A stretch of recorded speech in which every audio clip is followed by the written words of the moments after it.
We spent only a few hours in Chongqing. This is a huge city, cars and trains are everywhere.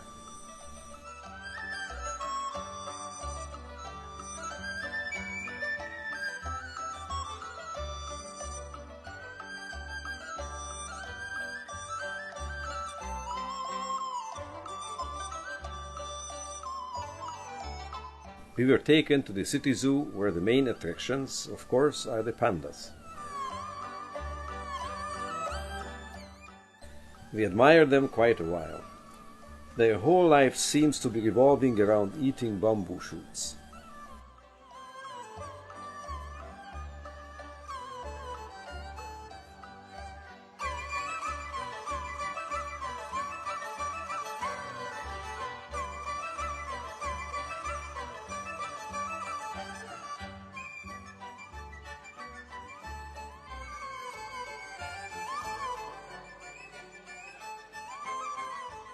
Their restricted diet is their greatest enemy, since the source of these bamboos are getting very scarce, and therefore they are an endangered species.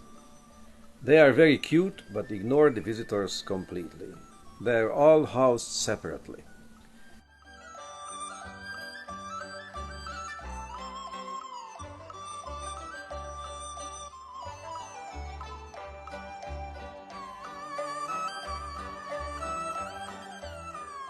A young one was the most active at the end of their enclosures. Most people and children gathered around this place, watching the panda feeding and climbing the tree.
We visited the small museum showing the life and the architecture of old times in Chongqing.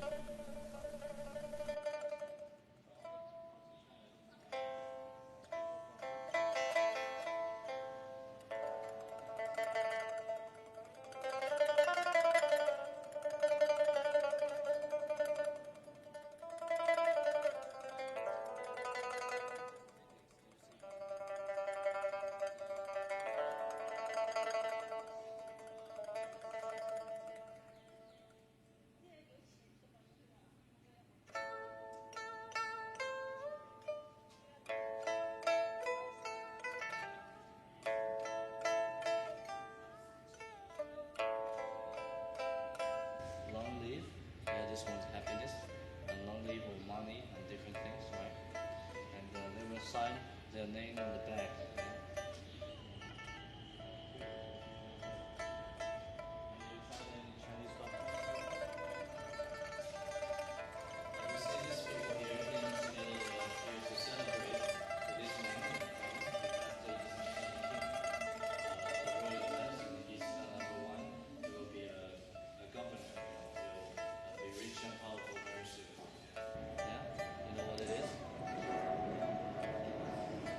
Eat and can never has cells since then, can eat the food and stew.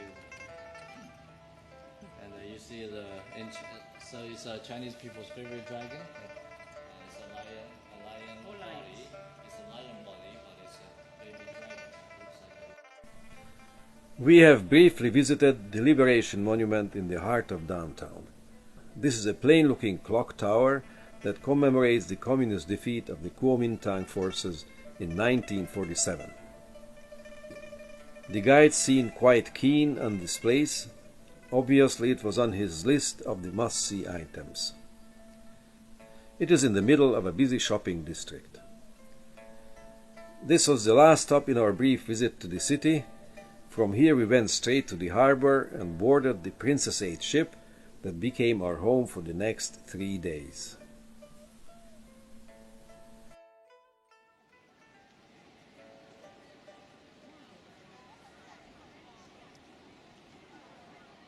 shaped like a boat. Yeah.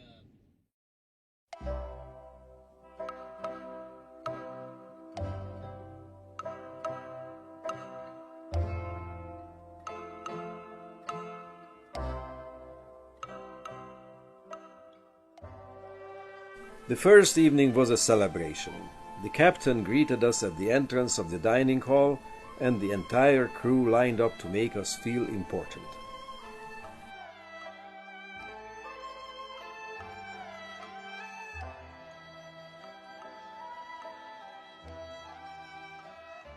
Later they served an excellent dinner with some wine and beer.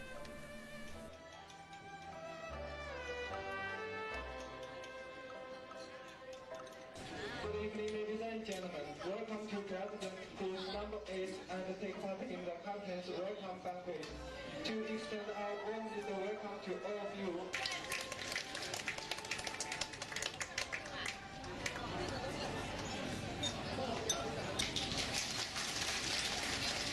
Good evening, ladies and gentlemen. On behalf of all crew members on board, I'd like to extend our warmest welcome to all of you and show big thanks to you to take our cruise. As a vessel to travel on the Yangtze River. 主持中心的各位，身体健康，旅途愉快，万事如意，谢谢各位。 Let's propose for the Yangtze trip. Cheers.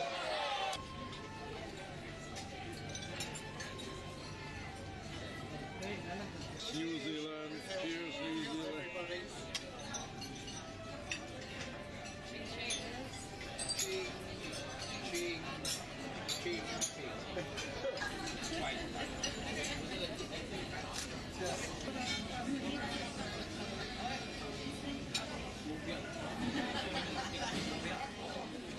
Here I show the interior of the ship and also our cabin.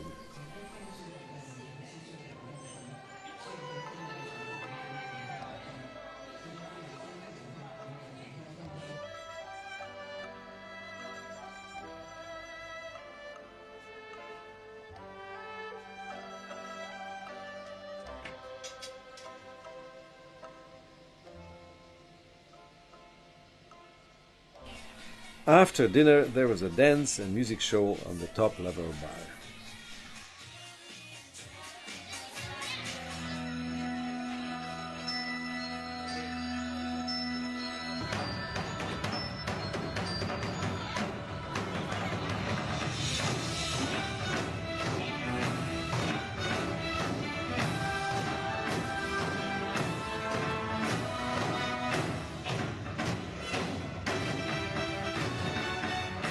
Good evening, ladies and gentlemen. Welcome to the party. I'm your river guide, Alice.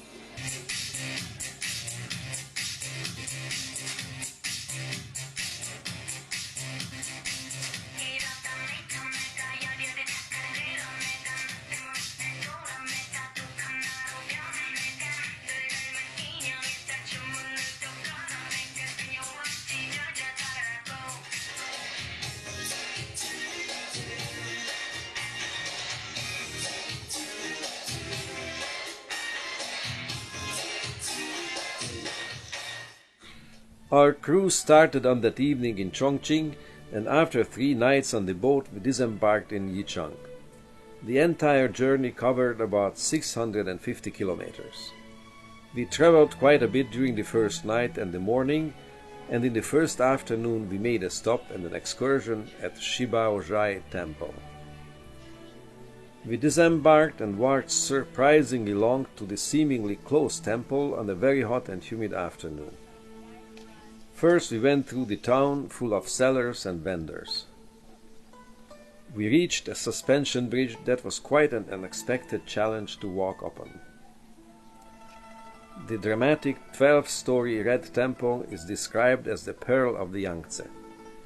It was built in 1650, and legend has it that the higher you ascend, the more your prayers will be answered.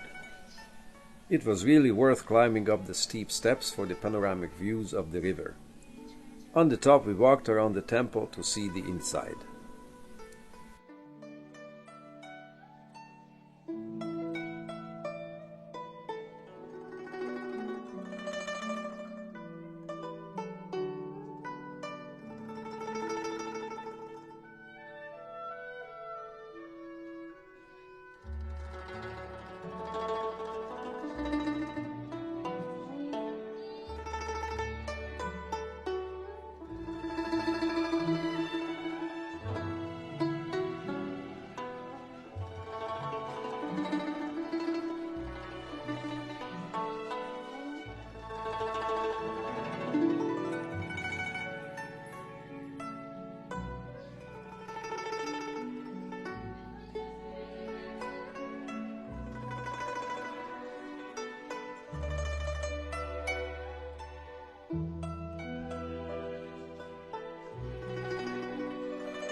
The descent was on the other side and much easier.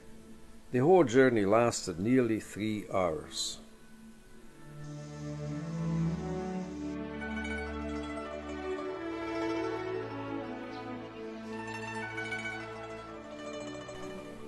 The Yangtze River rises in the Tibet Plateau and flows east across the entire width of China until it empties into the East China Sea near Shanghai.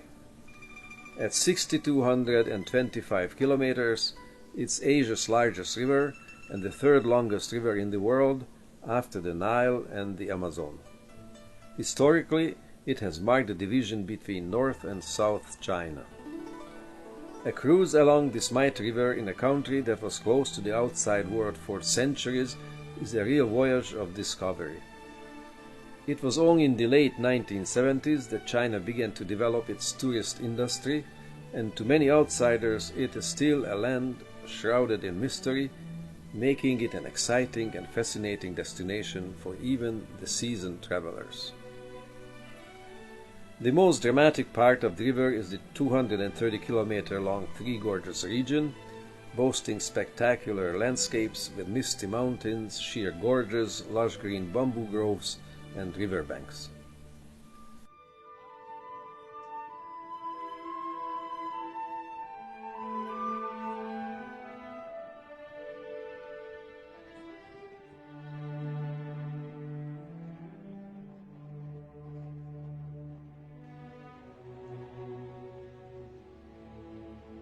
At Badong, we boarded a smaller ship to ride up on a tributary to the Yangtze to see the mini Three Gorges.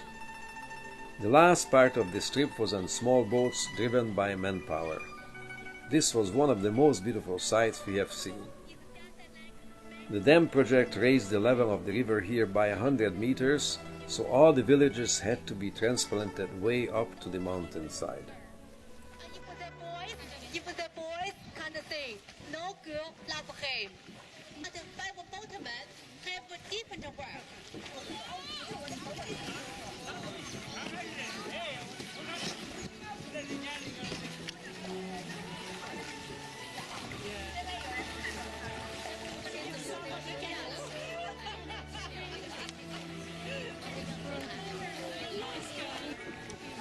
I don't think we must put him in the test. Why does we 出来莫花花上儿山，自相黄呀红花对牡丹，长枝山根儿嘛一把红扇子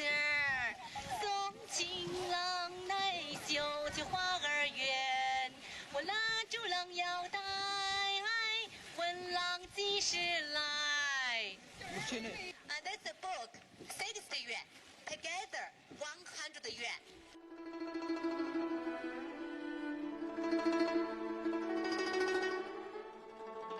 After finishing their job of our transportation, the boatmen are going up to their villages at the top of the mountain.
A tour of the Three Gorges Dam, 185 meters high and running 2 kilometers from bank to bank, gave us the opportunity to marvel at the immensity of the world's largest engineering project, where our ship took 4 hours to pass through the 5 locks during the previous night.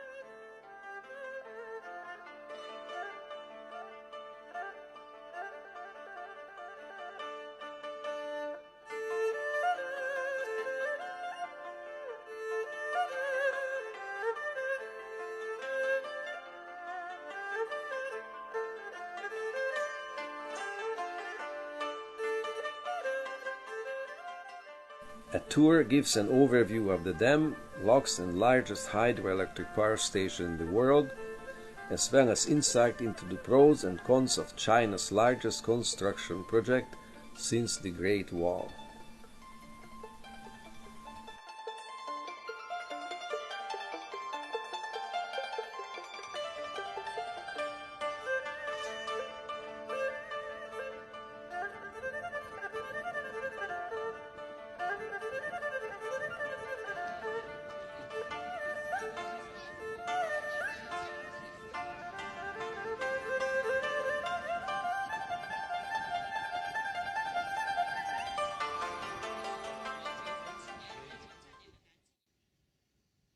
We finished our Yangtze boat tour at the city of Yichang. The air here was still smoggy, hot and humid.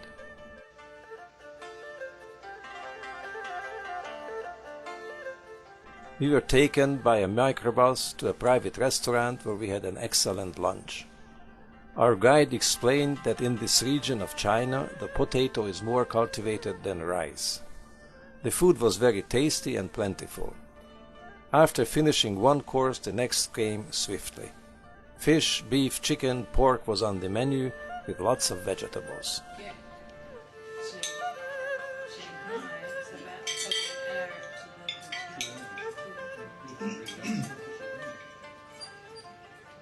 We visited the city park at the riverside. We could see a pagoda and had a pleasant walk on the paths among the lush vegetation.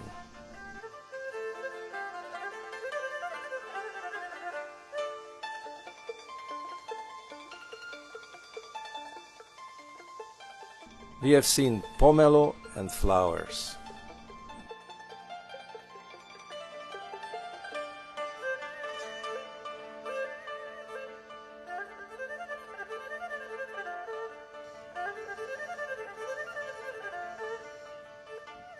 On the bridge a bullet train passed by.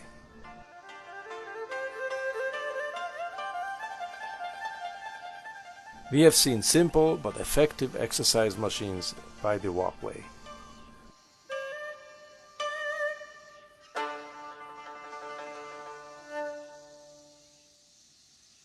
After this, we were taken to the airport to catch our flight to Shanghai.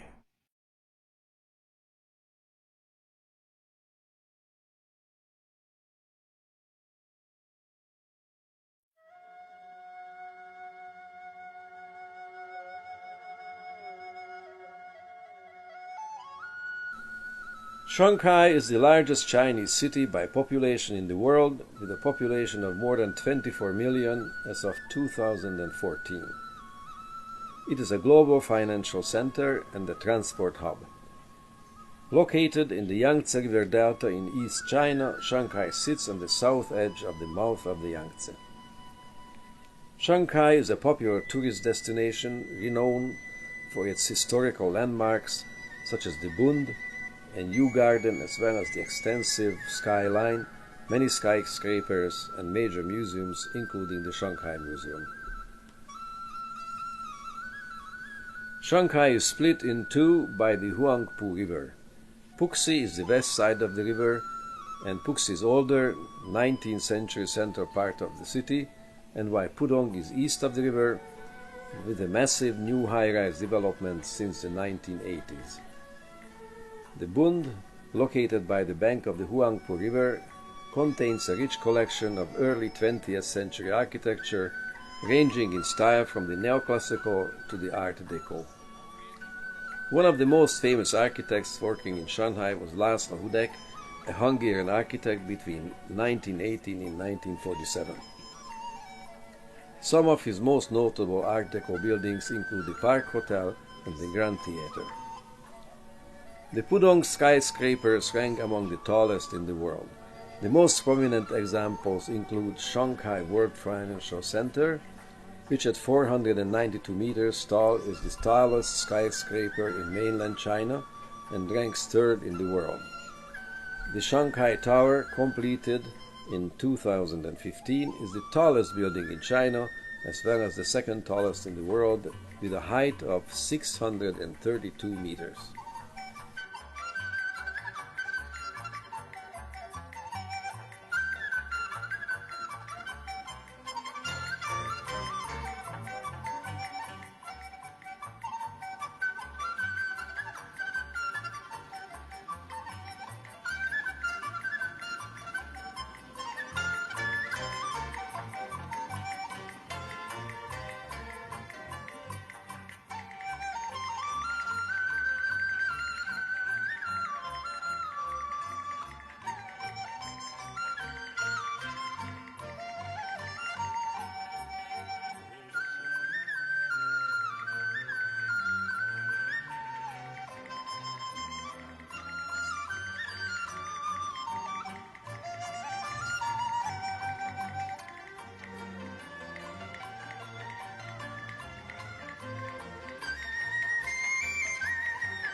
We went to the top of the Shanghai World Financial Center and enjoyed an amazing view from here.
Our guide, Michael, told us about the secret of the toilet up there. It simply has the best view of all toilets in the world, and the sophisticated controls would amaze anybody. It was worth seeing something like that.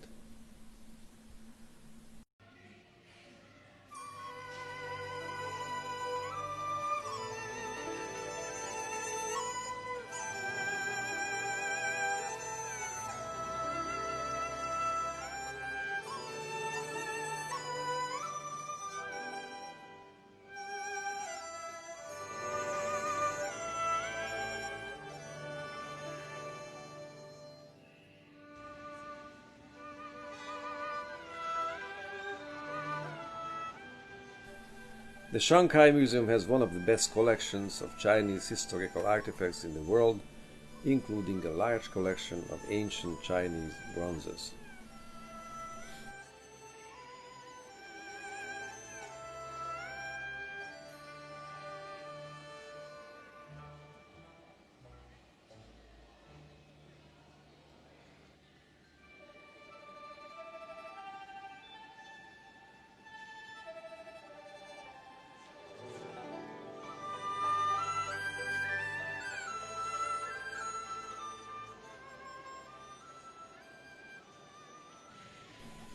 The old-style buildings of the Yew Gardens Bazaar are not really old, but their fanciful architecture and roofs are nevertheless very appealing. The shops sell everything at inflated prices, but they are still popular and always busy. We entered from here the Yew Gardens.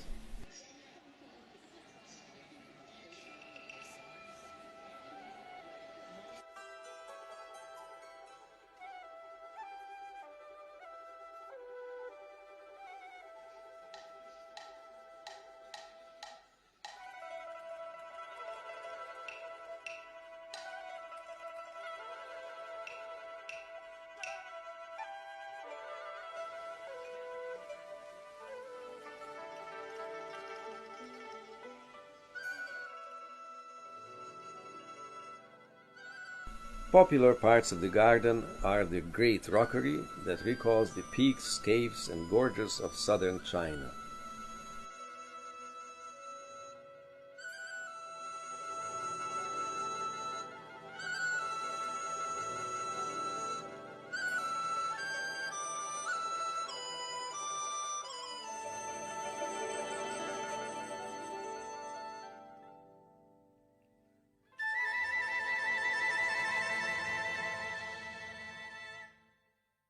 Also worth seeing is the Dragon Wall and many scenic areas.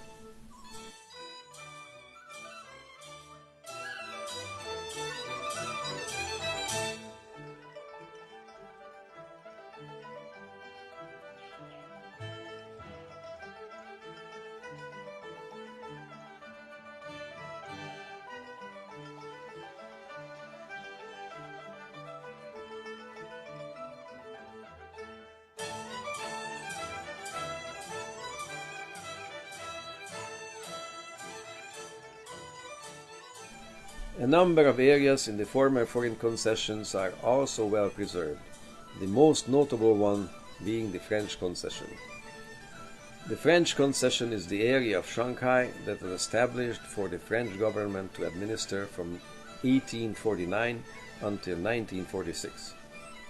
This has been a fashionable area for well over a century and is now very developed as well. Many picturesque older buildings, even whole neighborhoods, have been renovated. There's a huge number of boutiques, galleries, bars and coffees scattered around the area. Our official tour has ended in Shanghai. Our tour company, Travel China Guide, has done an excellent job organizing it. Hotels, meals, sightseeing was great. We recommend this company very highly.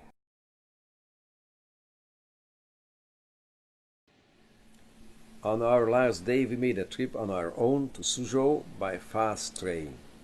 Suzhou is a city with historical significance and beautiful landscape gardens.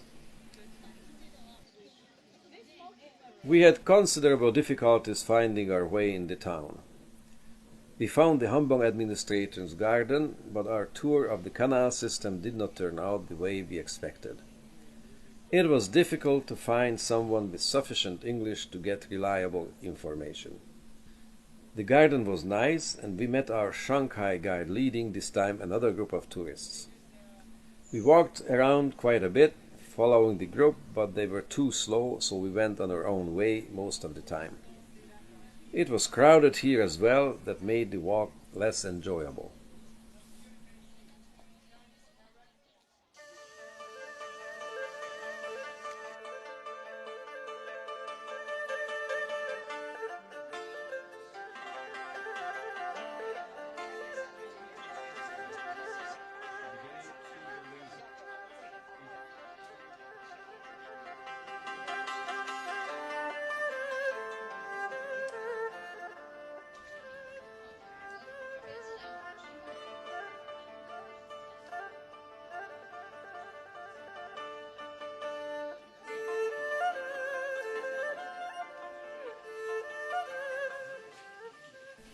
After the garden, we joined the group to see the extensive canal system.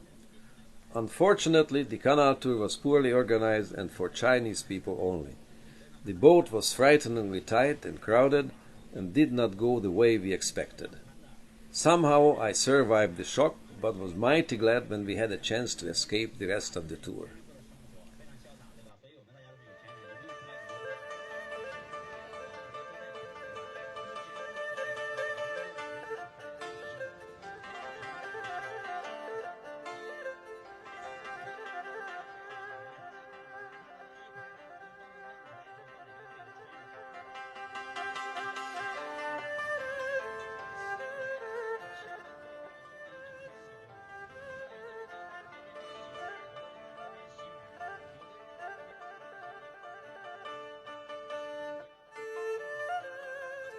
We took a taxi, it was not easy to find one, and went to Pingyang Road, where Bea had hoped to buy some souvenirs.